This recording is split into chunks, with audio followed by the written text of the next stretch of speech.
لوگوں سے سنتا بھی رہا ہوں، لیکن اس طرح جس طرح میں نے ان کو ایکسپوز کیا شاید اس سے پہلے کسی کو نہیں کیا. ہمارے یہاں تو وائس آف امریکہ میں جاب لگ جائے تو وہ بروک فیلڈ پلازا کا جو ایک گروپ ہے وہ تو کہتا ہے جی ہم آپ کی جاب لگوا دیں گے، ہم آپ کی بھی جاب لگوا دیں گے. اور وائس آف امریکہ لائک میں جب اس پہ ریسرچ کی تو میں نے دیکھا کہ یہاں پہ تو یہ تو ایک گورنمنٹ فنڈیڈ ادارہ ہے. یہاں پہ ایک جاب لینے کے لیے ایک پورا پروسیجر ہے. یہاں تو اپنا لوگوں کو جاب بانٹی جا رہی ہے، میاں بیوی بھی کام کر رہے ہیں تو اور دوست بھی آ گئے، چل بھائی تم بھی میرے دوست ہو تم بھی آ جاؤ. تو ایسے کیسے ہو سکتا ہے کہ واشنگٹن میں ایک ادارے کے لوگ ایسے ہائر کیے جا رہے ہیں جن کا ایک دوسرے سے تعلق ہے؟ نہیں، کچھ لوگوں کا عاصم اس میں جو مجھے تھوڑا سا فیڈ بیک ملا کمیونٹی میں وہ یہ ہے کہ ریسنٹلی ابھی آپ نے جس صحافیوں کی تنظیم کا ذکر کیا اور جس کے حوالے سے آپ ابھی بتا رہے ہیں ناظرین کو کہ اس میں وائس آف امریکہ کے 53 کے قریب لوگ آ گئے. کچھ لوگوں کا یہ کہنا ہے کہ پاکستان کے ساتھ جو امریکہ کی حکومت کے حالیہ تعلقات ہیں اور یہ تعلقات جو ہیں یہ اب زیادہ اچھے نہیں ہیں. تو اس ریفرنس میں اگر اس چیز کو دیکھا جائے کہ کچھ تنظیموں کو باقاعدہ طور پہ فنڈنگ کی جا رہی ہے.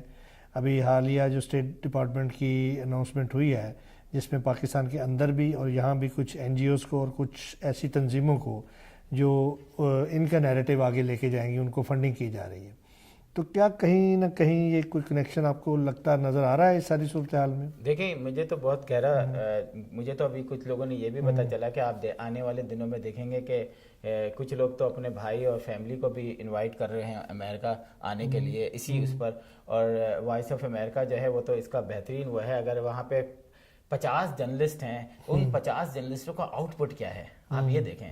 کمیونٹی میں ان کو کتنے لوگ جانتے ہیں، وہ کس طرح ہائر کیے گئے ہیں، کتنے لوگ واپس پاکستان نہیں جا سکتے، کتنے لوگ اسائلم پہ آئے ہیں، کتنے لوگوں نے پاکستان میں کچھ کیا اور اس کے بعد یہاں بھاگ کر آئے اور وائس آف امریکہ میں. اگر یہ پنڈورا باکس کھل جائے اور ہمارا ابھی میں زیادہ بات نہیں کروں گا کیونکہ ایک پروسیس میں ایک حصہ چیز ہے کہ وائس آف امریکہ کے ہم کافی آگے جا رہے ہیں اور ہم ان کو ایکسپوز کریں گے کہ ان کی جو جاب لینے کے ہے کہ جی آپ نے ایک پروسیجر جو ہے ایک آئی ویزے پہ بندے کو واپس بھیجا، اس کو جے ویزا لگوا کے واپس لگا لیا. تو جو یو ایس سٹیزن لوگ ہیں یہاں پہ کیا کیمرہ مین آپ کو نہیں مل رہا کوئی اردو بولنے والا؟ مطلب شرم نہیں آتی آپ لوگوں کو کہ آپ لوگوں کو اللہ تعالیٰ نے ایک ایسی سیٹ پہ بٹھایا ہے جہاں پہ آپ صحیح اور غلط کا فیصلہ کریں. آپ کیا صحیح طریقے سے جاب آفر نہیں دے سکتے؟ اگر آپ کو اردو بولنے والا کیمرہ مین چاہیے تھا، کیا آپ نے کسی اردو اخبار میں اشتہار دیا کہ وائس آف امریکہ کو اردو بولنے والا کیمرہ چاہیے تھا؟ چاہیے. آپ لوگوں نے بس سوچ رکھا ہے کہ جو ہم کریں گے بس صحیح ہے، لیکن اب نہیں. میرا خیال ہے سوشل میڈیا پہ ہی ایکسپوز کافی ہو گیا وائس آف امریکہ.